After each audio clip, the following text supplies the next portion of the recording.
Welcome back to The Bridge on WSAB, the show where the conversation never stops. And so many diseases need money for research, like multiple sclerosis, or MS.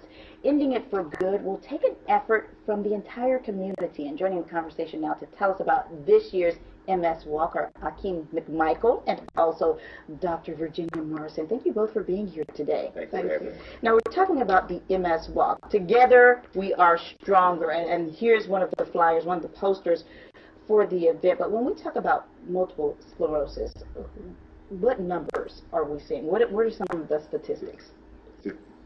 Statistically, around the world, it's 400,000 that has multiple sclerosis. In Georgia, worldwide, that's in America. Worldwide, it's at least 2.1, 2.2 million that has multiple sclerosis. It's prevalent in northern United States versus the south, because the further away from the equator you are, the higher you are of having multiple sclerosis. So in Georgia, we said it was around... In Georgia, 300. In Georgia, the numbers vary. They vary, but at least around,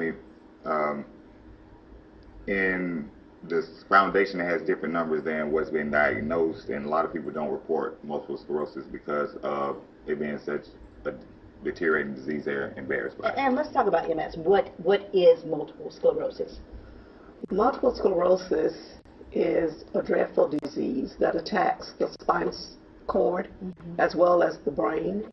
The myelin in the central nervous system is kind of eaten away, and it causes all kinds of symptoms, and it varies amongst individuals.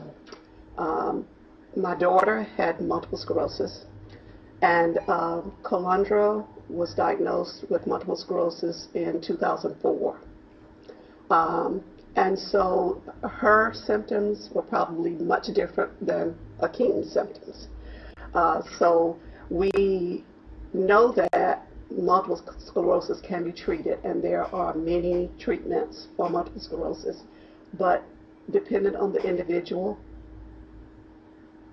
the symptoms vary. Okay. Yes. Now, we know about your connection through your daughter, Akeem. What about your connection to MS? How did this, tell us about your journey. My journey happened in 2015. New Year just came in. It was January 2015, so I just got done going home, visiting family, friends, living it up. Because, because it was New Year's Eve. It was New Year's Eve, so I was having a great time. And I was coming from making back to Savannah, and on that drive back, I lost vision in my right eye. And, well, it wasn't total blindness. It was kind of like if you hold your finger over your eye, you can see, right, you can see everything, the colors around it, but you didn't know what was going on. And I was like, okay, maybe my contacts are acting up. I was having a good time all week long. I hadn't had enough rest, or maybe something happened.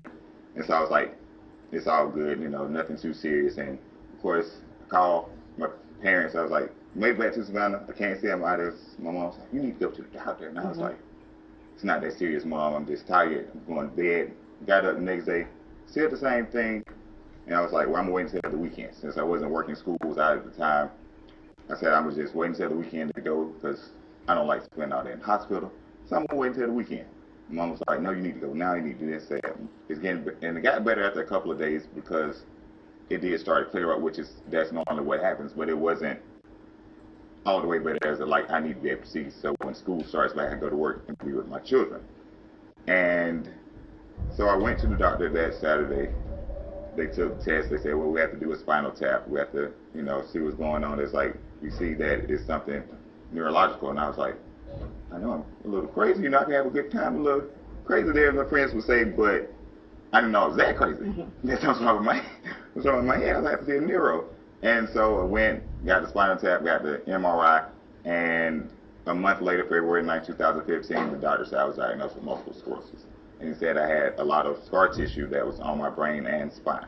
And like Dr. Morrison was saying, that it does affect people differently, so my symptoms are totally different than the next person's symptoms. And Dr. Morrison, that's why this walk is so important, because you need to raise money to bring about awareness and also to fund research. Exactly.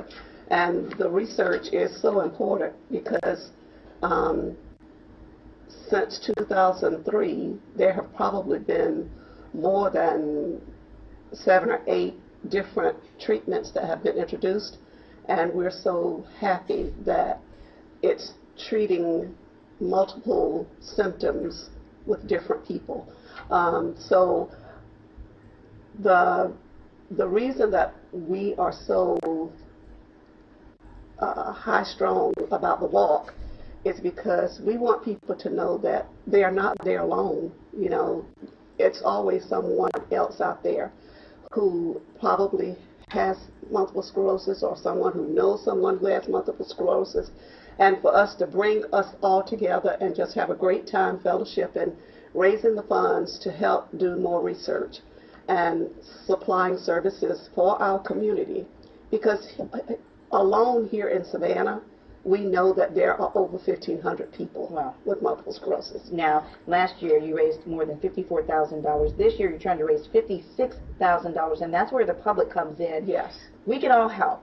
Saturday, May 6th is the march from 8 a.m. until 1 p.m. It's taking place in Daffin Park. You can register to walk by going to www.nationalmssociety.org. Now, you can also do the virtual walk as well. Right. Yes. Okay? Yes. If you can't show up, we encourage everyone to just donate virtual walk, join the team, start a team. It's a fun time. The walk is a fun time, and especially multiple sclerosis is a depressing thing. And most people, Dr. Morrison has a bright spirit, so that's why every time Sarah's like, yes, it brightens up my day. So it's a lot of bright spirits there than you just being there by yourself, like you said, knowing that someone else is there for you, someone else is there with you. They have been on that road.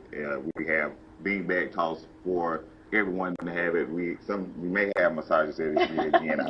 We're still working on that, but we're working on doing a lot of more fun things, face painting and everything. All right, and we'll get everybody together. May 6th is the date. Thank you so much for joining us. Thank you. Come out and join us. Citrus bracelet for us. Thank you. Thank you. I appreciate it. Let everyone know. Well, stay with us. We'll be back with more of The Bridge.